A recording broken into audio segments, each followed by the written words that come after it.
Saudara-saudari terkasih dalam Kristus, hari ini Senin 25 April 2022 merupakan pesta Santo Markus, penulis Injil. Bacaan dibawakan oleh Gabriela Jessica, Mazmur dilantunkan oleh Giacinta Fabiola, dan renungan ditulis oleh Cesarius Kristianto. Selamat menekuni Sabda Allah. Marilah kita semakin mengasihi, semakin peduli, dan bersaksi.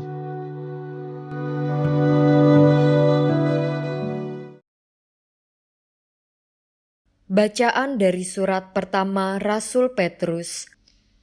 Saudara-saudara terkasih, rendahkanlah dirimu seorang terhadap yang lain, sebab Allah menentang orang yang congkak, tetapi mengasihi orang yang rendah hati. Karena itu, rendahkanlah dirimu di bawah tangan Tuhan yang kuat, supaya pada waktunya kamu ditinggikan oleh-Nya. Serahkanlah segala kekhawatiranmu kepadanya, sebab Dialah yang memelihara kamu. Sadarlah dan berjaga-jagalah. Lawanmu si iblis berjalan keliling sama seperti singa yang mengaum-ngaum dan mencari orang yang dapat ditelannya. Lawanlah dia dengan iman yang teguh, sebab kamu tahu bahwa semua saudaramu di seluruh dunia menanggung penderitaan yang sama. Dan Allah, sumber segala kasih karunia, yang telah memanggil kamu dalam Kristus kepada kemuliaan-Nya yang kekal, akan melengkapi, meneguhkan, menguatkan dan mengokohkan kamu sesudah kamu menderita seketika lamanya.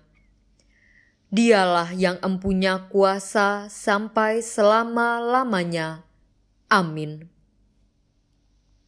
Dengan perantaraan Silwanus, yang kuanggap sebagai seorang saudara yang dapat dipercaya, aku menulis dengan singkat kepada kamu untuk menasihati dan meyakinkan kamu bahwa kasih karunia ini benar-benar datang dari Allah. Berdirilah dengan teguh di dalamnya. Salam kepada kamu sekalian dari kawanmu terpilih yang di Babylon, dan juga dari Markus anakku. Berilah salam seorang kepada yang lain dengan cium yang kudus. Damai sejahtera menyertai kamu sekalian yang berada dalam Kristus. Amin. Demikianlah sabda Tuhan.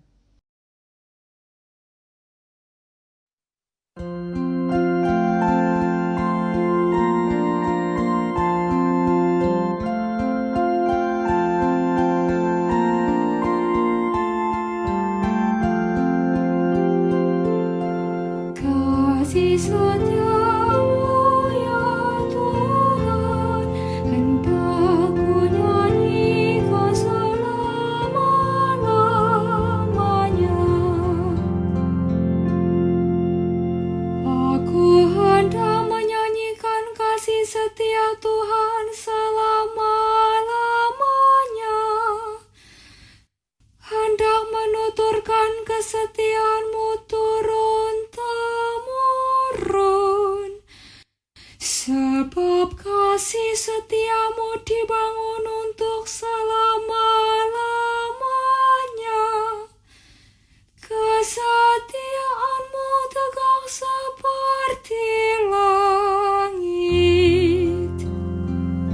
Kasih setiamu ya Tuhan, hendak ku nyanyikan selama-lamanya. Sebab itu langit bersyukur karena keajaiban-keajaiban-Mu ya Tuhan. Bahkan karena kesetiaan-Mu di antara jemaah orang-orang kudus. Sebab siapakah di angkasa yang sejajar dengan Tuhan? Siapakah di antara penghuni surga yang sama seperti Tuhan? Kasih setiamu ya Tuhan, hendak ku nyanyikan selama-lamanya. Berbahagialah bangsa-bangsa yang tahu bersorak-sorai ya Tuhan. Mereka hidup dalam cahaya wajah-Mu.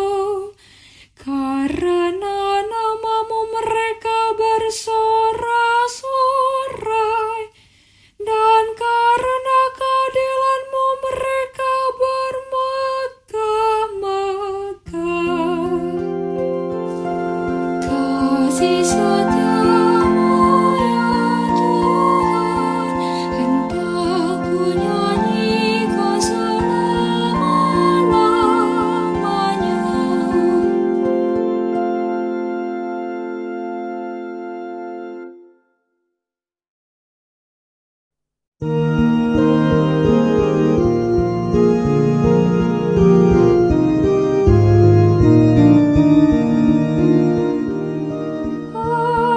Haleluya, haleluya, haleluya. Kami memberitakan Kristus yang tersalib. Dialah kekuatan dan hikmat Allah. Haleluya, haleluya, haleluya.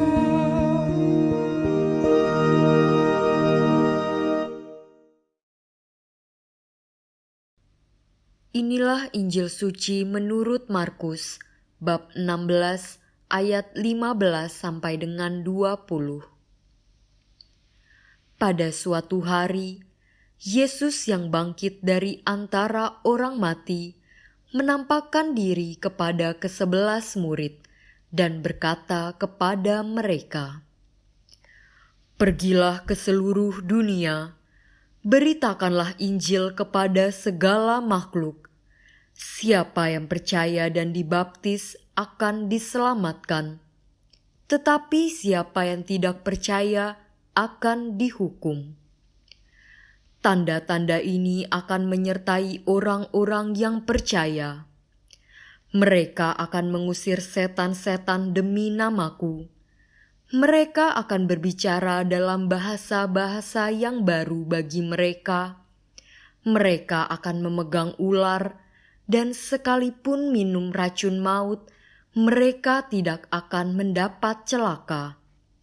Mereka akan meletakkan tangannya atas orang sakit, dan orang itu akan sembuh." Sesudah berbicara demikian kepada mereka, terangkatlah Tuhan Yesus ke surga, lalu duduk di sebelah kanan Allah. Maka pergilah para murid memberitakan Injil ke segala penjuru, dan Tuhan turut bekerja dan meneguhkan firman itu dengan tanda-tanda yang menyertainya. Demikianlah sabda Tuhan.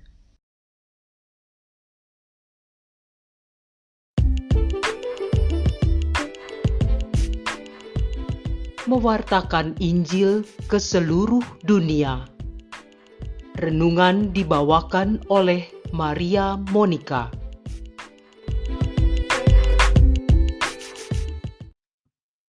Bapak, Ibu, kaum muda, dan anak-anak yang terkasih, hari ini kita merayakan pesta Santo Markus, salah satu penulis Injil yang diterima oleh gereja untuk secara resmi digunakan baik dalam refleksi teologis maupun dalam liturgi.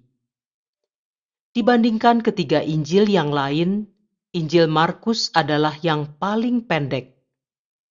Ia melaksanakan perintah agung Kristus untuk mewartakan Injil dengan menuliskannya secara singkat, padat, dan jelas. Berkat Injil yang ditulisnya, kita pun sangat terbantu untuk semakin mengenal Yesus yang kita imani. Dengan membacanya, kita menjadi semakin mengenal, mengagumi, dan mengimani Kristus, kemudian tergerak untuk ikut serta mewartakan dan memberi kesaksian tentang Dia. Perutusan untuk mewartakan Injil bukan hanya milik para imam dan biarawan-biarawati, tetapi merupakan tugas kita semua. Di tengah perayaan Paskah kita tahun ini, kita merayakan pesta Santo Markus Penginjil. Markus bukan salah satu dari 12 rasul, tetapi muncul dalam kisah para rasul. Kita tahu bahwa dia adalah murid Santo Petrus. Santo Petrus menyebut Markus sebagai anakku dalam surat pertamanya yang kita dengar hari ini, yang dapat berarti bahwa Markus telah dibaptis oleh Petrus. Markus bukan saksi mata atas tindakan dan ajaran Yesus. Dia mempelajari detail pelayanan Yesus yang dia masukkan ke dalam Injilnya dari Petrus. Karena alasan inilah, Injil Santo Markus kadang-kadang disebut Injil Petrus. Pergilah ke seluruh dunia, beritakanlah Injil kepada segala makhluk.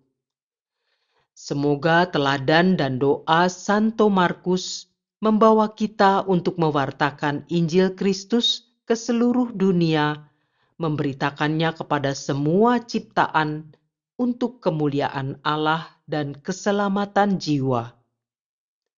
Bapa, Ibu, kaum muda, dan anak-anak yang terkasih, Yesus Kristus menghendaki para murid-Nya mewartakan apa yang selama ini mereka lihat Yesus lakukan, apa yang selama ini Yesus ajarkan, dan apa yang selama ini mereka alami dalam hidup bersama Yesus. Hal inilah hendaknya isi pewartaan para murid, sehingga orang-orang yang mendengarkan pewartaan mereka menjadi percaya kepada Kristus dan memperoleh keselamatan. Tentu Yesus bangga jika para murid-Nya mewartakan hal-hal itu lewat kata-kata, terlebih lewat hidup mereka sendiri. Karena itu dalam pewartaan dibutuhkan sikap rendah hati. Kita adalah murid-murid Yesus. Dalam konteks kita sebagai para murid Kristus, sikap rendah hati itu dapat kita praktekkan dalam hidup sehari-hari. Tentu dalam keluarga kita diajarkan hal-hal yang baik dan berguna. Oleh karena itu, hendaknya pengetahuan kita jangan teori saja, melainkan kita bawa dalam kehidupan sehari-hari. Pengetahuan membantu kita untuk membedakan mana yang baik dan tidak baik. Maka, mari kita lakukan yang baik, bukan hal-hal yang tidak baik. Mari meniru sikap dan teladan yang telah ditunjukkan Yesus dalam hidupnya. Pupuklah sikap rendah hati dengan belajar dari Yesus, berdoa dan belajar dengan serius, supaya Allah berdiam dalam diri kita dan kita pun akan menjadi orang yang berbahagia dan berhasil dalam hidup. Marilah kita berdoa. Ya Allah, Engkau memuliakan Santo Markus penginjil-Mu dengan anugerah sebagai pewarta Injil. Kami mohon, semoga berkat ajarannya kami makin berkembang dalam iman dan dengan setia mengikuti jejak Kristus. Sebab Dialah Tuhan pengantara kami yang bersama Dikau dalam persatuan Roh Kudus, hidup dan berkuasa Allah sepanjang segala masa. Amin.